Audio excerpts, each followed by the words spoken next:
Cześć, dziś w Wake Up Cafe poruszę temat hybrydy i to dosłownie, bo chodzi o grę Tekken Hybrid. Ale najpierw kawusia.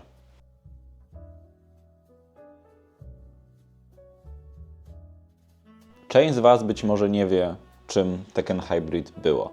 Najpierw trochę historii. W 2011 roku na ekrany kin, chociaż u nas chyba w kinach tego filmu nie było, trafił Blood Vengeance. I nie mylić tutaj z podtytułem zaktualizowanej wersji automatowej Tekkena 6, Blood and Rebellion. Nie, to był Tekken Blood Vengeance, lipiec 2011. Film, animacja z Tekkena, z postaciami z szóstki. I to był naprawdę spoko film. Niewiele co prawda z niego pamiętam. Wiem, że na końcu były jakieś akcje jak rodem z anime.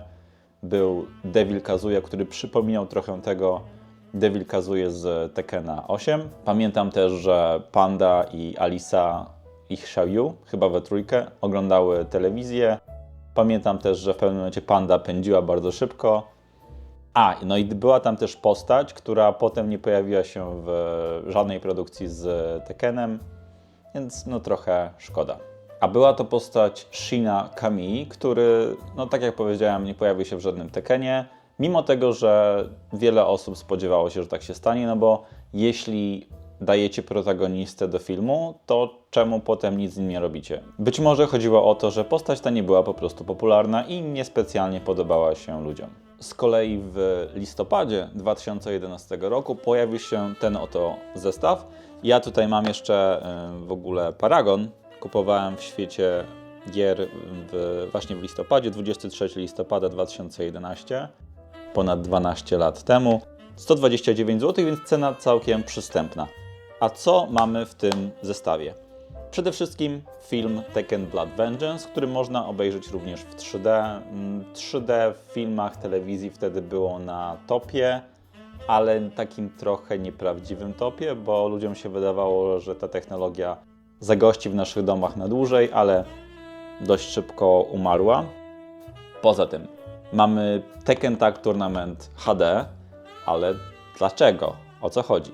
2011 rok to był rok, kiedy Azjaci na automatach grali już w Taga 2, a my czekaliśmy. Tag 2 u nas pojawił się na jesieni, przełom lata i jesieni 2012, więc żeby umilić trochę to oczekiwanie, Bandai Namco wydało właśnie Tekken Hybrid, które poza Tagiem 1 HD oraz wspomnianym filmem miało coś takiego jak Tekken Tag Tournament 2 Prolog. I to było coś bardzo dziwnego. Z perspektywy czasu uważam, że było ok. Do dyspozycji mieliśmy 4 postacie. Alisę, Xiaoyu, Devil Jina oraz Kazuję.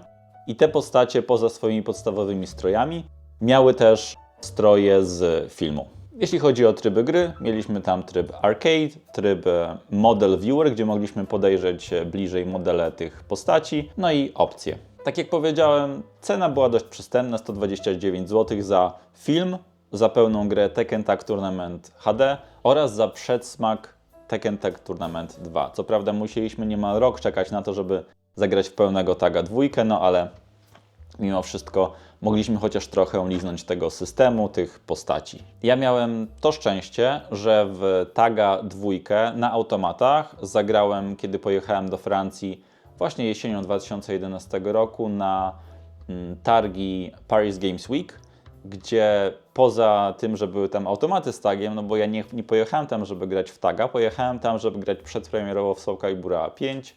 Dostaliśmy zgodę razem z Ringiem od Bandai Namco, żeby tam pojechać i trochę pograć. Też mieliśmy dostęp do tej przedpremierowej wersji Soul Calibura 5 w domu, ale nie u siebie, tylko tam u kogoś. O tym może w innym odcinku, ale to, co chciałem tutaj powiedzieć, to jest to, że mogłem w Taga 2 pograć w okolicach, to był właśnie chyba listopad, październik 2011. Mam nawet takie zdjęcie, gdzie grałem z Geniusem. Tam była taka sytuacja, że na automatach był ustawiony limit do 10 zwycięstw i jeśli się wygrało 10 walk z rzędu, no to trzeba było zejść i wydaje mi się, że nawet taki wynik udało mi się wtedy osiągnąć grając właśnie miśkami. Tak więc, czy graliście w Tekken Hybrid? Dajcie znać, co myślicie o tym tytule, ale jak widzicie, jeszcze trochę tego filmu zostało. Chodzi o to pudełko, które tutaj mam po swojej lewej stronie, bo Tekken Hybrid został wydany u nas w Europie w tej wersji, którą tutaj przed chwilą trzymałem w ręce, ale w Stanach była wersja limitowana, dostępna wyłącznie w sklepie Bandai Namco. I czym ona się różniła od tej standardowej? Miała też chyba artbooka, ale to co najważniejsze, to arcade stick. Wezmę teraz to pudełko, które tutaj mam. Ja też, żebyście mieli kontekst, ja tego arcade sticka nie kupiłem. Ja go dostałem, więc nie mam fizycznie wersji limitowanej Tekken Hybrid. Natomiast mam tego arcade sticka, który tam był i teraz chciałbym Wam go pokazać. Ja go dostałem z tego co pamiętam, to było lato 2012, może trochę wcześniej. Dostałem go od Markmana i ten arcade stick jest limitowany. On miał 1000 sztuk. Ale, co ciekawe, ja mam chyba wersję jeszcze bardziej limitowaną, dlatego że jak patrzyłem w internecie na unboxing limitowanej edycji, to tamte arcade sticki były numerowane, ale tutaj mój nie jest numerowany, więc wygląda na to, że mam jeszcze bardziej limitowane urządzenie.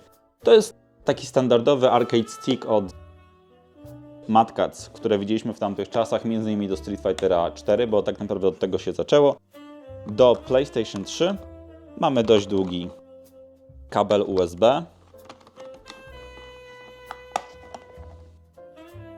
Do tego standardowa gałka, przyciski, możliwość zmiany tego, czy gałka ma odpowiadać za D-pada, lewy drążek bądź prawy drążek, przycisk turbo, przycisk home, no i 8 przycisków. Gałka chodzi bardzo ładnie. Ja bardzo mało grałem na tym arcade sticku. Jego minus jest chyba taki, że jest czarny całkowicie, przez co palcuje się, łatwo zbiera kurz, więc nie jest może on jakiś super estetyczny. Na boku mamy logo Namco. Wtedy to było jeszcze Namco, a nie Bandai Namco, więc jeśli mówiłem wcześniej o tym, że coś było Bandai Namco, to były nie te czasy. Więc tak prezentuje się ten arcade stick. To wszystko w dzisiejszym odcinku Wake Up Cafe. Dajcie proszę znać, jakie tematy chcielibyście, żebym poruszył. Ja planuję w jednym z kolejnych odcinków, ale nie wiem jeszcze kiedy, poruszyć temat gry, która nawiązuje trochę do Tekken Hybrid, wyszła nieco później, mianowicie Tekken 3D Prime Edition. Była to też gra będąca eksperymentem, wyszła na 3DS-a, Tekken działający w 60 klatkach, który był Tekkenem 6, trochę okrojonym i zawierał też film Tekken Blood Vengeance, ale ta gra wyszła, z tego co pamiętam, w wakacje 2012 roku. Wydaje mi się, że tę grę mam gdzieś jeszcze w szafie, poszukam i kiedyś nagram o niej odcinek. To wszystko na dziś, dzięki, do następnego, cześć!